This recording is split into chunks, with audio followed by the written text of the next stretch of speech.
Welcome back to mom's dream home ஜேர்னியில் இன்றைக்கி நம்ம பார்க்க போகிறது நம்ம வீட்டுக்கான பிளான் அப்ரூவ்டு போர்வெல் ஷெட்டு இது எல்லாத்துக்கும் எவ்வளோ ஆச்சுன்னு பார்க்கலாமா. ஃபஸ்ட்டு நம்ம பிளான் அண்ட் அப்ரூவலுக்கு எவ்வளோ செலவாச்சுன்னு பார்ப்போம்.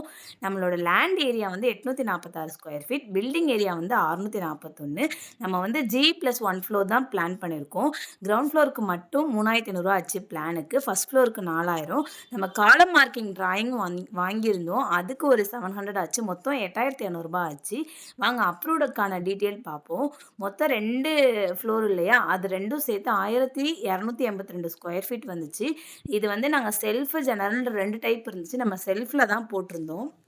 டோட்டலாக அதுக்கு 60,242 ஆச்சு. அப்படி பார்க்கும்போது ஒரு ஸ்கொயர் ஃபீட்டுக்கு 47 வந்துச்சு. மொத்தமாக எல்லாம் சேர்த்து 68,442 ஆச்சு. வாங்க இப்போ செகண்ட் நம்ம போர்வெல்க்கான செலவுகளை பார்ப்போம். நாங்கள் 200 அடி போட்டிருந்தோம், பெர் ஃபீட்டுக்கு 80 சொல்லியிருந்தாங்க. பைப்பு 62 அடி இறக்கிருந்தோம், அது பெர் ஃபீட்டுக்கு 350 சொல்லியிருந்தாங்க. லேபர் காஸ்ட் 1500, லிட் எல்லாம் சேர்த்து 39,580 வந்துச்சு. வாங்க இப்போ நம்ம டெம்பரரியாக போட்ட ஷெட்டுக்கான காஸ்ட்டு டீட்டெயில் பார்க்கலாம். மெட்டீரியல் காஸ்ட்டும் லேபர் காஸ்ட்டுமே போட்டிருக்கேன். இது எல்லாமே ஸ்கொயர் ஃபீட் பேஸ் பண்ணி தான் போட்டிருந்தாங்க.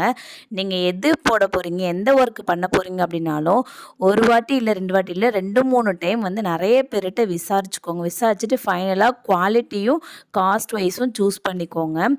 இதோட மொத்த காஸ்ட் வந்து நம்மளுக்கு இது வரைக்கும் 1,48,372 இருக்குது. நீங்கள் புதுசாக வீடு கட்டிகிட்ருக்கீங்க அப்படின்னா கண்டிப்பாக நம்மளோட சேனல் உங்களுக்கு ரொம்ப யூஸ்ஃபுல்லாக இருக்கும். நம்மளை சப்ஸ்கிரைப் பண்ணிவிட்டு சப்போர்ட் பண்ணுங்கள். தேங்க்ஸ் ஃபார் வாட்சிங்.